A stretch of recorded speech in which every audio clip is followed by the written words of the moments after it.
लोग क्या करते हैं कि जब एक स्टॉक चल जाता है और उसके बाद जब नीचे आता है तो उसको छोड़ देते हैं, पीछे हट के भाग जाते हैं कि यार नहीं अब ये तो नीचे आ गया, अब ये तो मजीद गिरेगा मजीद गिरेगा मजीद गिरेगा, और पीछे हट जाता है। और वो क्या होता है कि हाथ से निकल जाता है, क्योंकि वो चलता स्टॉक होता है, उसमें एक दफा की कहानी नहीं होती कि एक दफा चला और उसके बाद खत्म हो गया, नहीं। के इलेक्ट्रिक जो है उसके सामने आपकी मिसाल है। अच्छा, अब इसके अंदर आप ये भी कह सकते हैं कि यार ये पहले भी तो 8:30 पे गया था और वहां से 5:30 आ गया था। उस वक्त जब 8:30 पे गया था, आपको पता है कि इसके अंदर गंद मच गया था, खराब हो गई थी इसकी सिचुएशन, इतनी बड़ी बड़ी मटेरियल इन्फॉर्मेशन लगी थी, ठीक है। तो उसके बाद नीचे जाने के बाद वापस जब उठा है, तो अब आज आप देख सकते हैं कि ये ऊपर जाने के बाद एग्जैक्ट रीटेस्टिंग के लिए आया है इस नंबर के ऊपर, ठीक है। तो अब यहाँ पे बाइंग करने का चांस बिल्कुल बनता है। और इसका जो स्टॉप लॉस होगा, जाहिर है जहां इसका कैप लगा था 8 रुपए 35 पैसे पे, एग्जैक्ट वही उससे नीचे नीचे का छोटा सा 8:32 8:30, बस बहुत छोटा सा आपका स्टॉप लॉस होगा।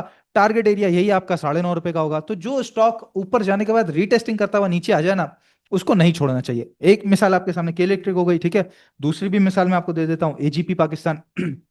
अब एजीपी के अंदर क्या हुआ है कि ये चैनल थोड़ा सा मैं नीचे लेकर आया कि यहाँ भी टॉप मिल रहे थे और आज भी एग्जैक्ट इसने टॉप लगाया है। अब ये नीचे जरा यहाँ पर आएगा ना 235 36 के करीब रीटेस्टिंग करता हुआ मिलेगा, तो परफेक्ट बाइंग होगी इसके अंदर। क्योंकि अगर ये गैप फिल करते हुए वापस ऊपर चले गया तो दोबारा से 250 252 53, और इस दफा तो चैनल को भी तोड़ के मजीद ऊपर की तरफ जा सकता है। तो वो स्टॉक जो अपने लेवल को क्रॉस करने के बाद दोबारा नीचे आके रीटेस्ट कर रहे हैं, उनको नहीं छोड़ना चाहिए। उनको अगर आपने छोड़ दिया तो फिर वहां पर आपको परेशानी का सामना हो सकता है। बीएफ बायो एक और मिसाल मैं आपको दे देता हूं। अब बीएफ बायो के अंदर क्या हुआ कि बीएफ बायो के अंदर ये यहां से ऊपर की तरफ गया, उसके बाद नीचे आया, तो लोगों ने कहा नहीं नहीं नहीं नहीं, यहाँ पे डर का माहौल है भाई, डर का माहौल है। उसके बाद यहाँ से जो पलटा है कल के दिन ही, सॉरी 3 दिन पहले ही, तो क्या जबरदस्त सिचुएशन इसके अंदर बनी है, जहां पर इसने बेसिकली अपना जो मूविंग एवरेज 200 है, इसको रीटेस्ट किया था। इसी को तोड़ा था, ऊपर गया था, थोड़ा सा नीचे आ गया था, और इसको रीटेस्ट करने के बाद वापस ऊपर गया था।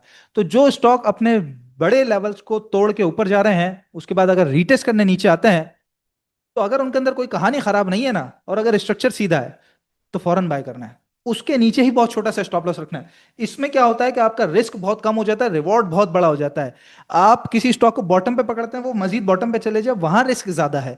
लेकिन कोई स्टॉक ब्रेकआउट देने के बाद वापस पलट के फिर जाना शुरू करे, जैसे ही ब्रेकआउट को रीटेस्ट करके जाना शुरू करे, वहां पे पकड़ लेंगे, उसी रीटेस्टिंग से नीचे बहुत छोटा सा स्टॉप लॉस होगा। यानी कि इतना सा रिस्क लेना है और प्रॉफिट आपका बहुत बड़ा है, तो बड़े प्रॉफिट्स के लिए छोटा सा रिस्क तो लेना ही पड़ेगा। तो कोई ऐसी प्रॉब्लम वाली बात नहीं है, तो इसको खास तौर पे ध्यान रखिएगा। बाकी मैं 10 स्टॉक्स आपको बता रहा हूं जिन पे खास तौर पे आपने कल के दिन में नजर रखनी है या अगले 2 3 दिन के अंदर नजर रखनी है कि इनके अंदर अच्छा काम आपको मिल सकता है। जिसमें है AGP, K Electric, Engro H, PPL, Hubco, Lucky Cement, FFC, Meezan Bank, गैल और एयरलिंक। ये 10 स्टॉक्स हैं, बेहतरीन है, इनके ऊपर ही फिलहाल आपने नजर रखनी है। अच्छा खासा अप डाउन आपको काम करा रहे हैं। इंपॉर्टेंट लेवल जो भी होंगे इनके, ज़ाहिर है आपको, आप जब चार्ट खोलेंगे सामने स्क्रीन पे सपोर्ट एरियाज नजर आ जाते हैं। नहीं नजर आते, आपको नहीं समझ आता, ग्रुप ज्वाइन कर लें हमारे, पोर्टफोलियो बनवा लें हमसे, हमारी सर्विसेज के साथ जुड़ जाएं। एक एडवाइजर अपने साथ जोड़ लें, एडवाइजर जोड़ लेंगे, वो आपको बता देगा, कोई प्रॉब्लम वाली बात नहीं है। सब चीज़ें हमारी आंखों के सामने होती है, बस हम आंख बंद करके बैठे हुए होते हैं। आज के 2 स्टॉक्स हैं उनको जरा मैं डिस्कस कर लूं। सबसे पहले है सिनर्जी, और आज बड़ा चला, बहुत ही चला, बड़ा परफेक्ट किस्म का चला ये इसका जी डाउन ट्रेंड था जो कि इसने आज यहाँ पे तोड़ा। सबसे बड़ी बात यह है कि पिछली दफा भी इसने अपना एक डाउन ट्रेंड तोड़ा था यहाँ पे, देखें ये वाला एरिया था, ये डाउन ट्रेंड तोड़ के ऊपर गया था। लेकिन उसके बाद अगर आप कैंडल्स देखें और आज की कैंडल देखें, कितनी बड़ी बड़ी सेलिंग ऊपर से आ जाती थी। आज सेलिंग तो आई है, लेकिन जितनी बड़ी कैंडल बनी है उसके मुकाबले में बहुत छोटी सी सेलिंग है, ठीक है। तो परफेक्ट किस्म का इसका ब्रेकआउट है। और इसके अंदर जो स्ट्रिक्ट स्टॉप लॉस वैसे तो अब जो बनता है वो ज़्यादा 8 रुपए से नीचे नीचे का बनता है, लेकिन अगर बड़ा सेफ साइड रखना चाहते हैं तो 7.85 7.80 से नीचे नीचे का स्ट्रिक्ट स्टॉप लॉस रखेंगे। करंट रेट से लेके नीचे पूरा 8.10 8.5 तक बाइंग करेंगे। टारगेट एरिया जो है वो 8 रुपए 80 पैसे 9 रुपए 40 पैसे तक आप कंटिन्यू करके चलेंगे सिनर्जी को, ठीक है। तो इसको भी नहीं छोड़ना है।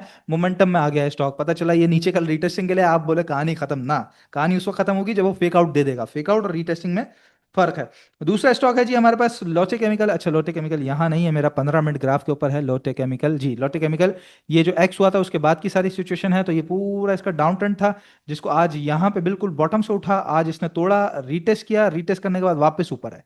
फिलहाल नजर आता है 25 रुपए 33 पैसे से लेके 26 रुपए तक का टारगेट एरिया नजर आता है। स्ट्रिक्ट स्टॉप लॉस आज का जो रीटेस्ट है ना 23.50, बस इससे नीचे नीचे का स्ट्रिक्ट स्टॉप लॉस आपने रखना है। करंट रेट से लेके नीचे जो है वो 23 रुपए 50 70 पैसे 90, सॉरी 80 पैसे 90 पैसे तक आपने बाइंग करनी है।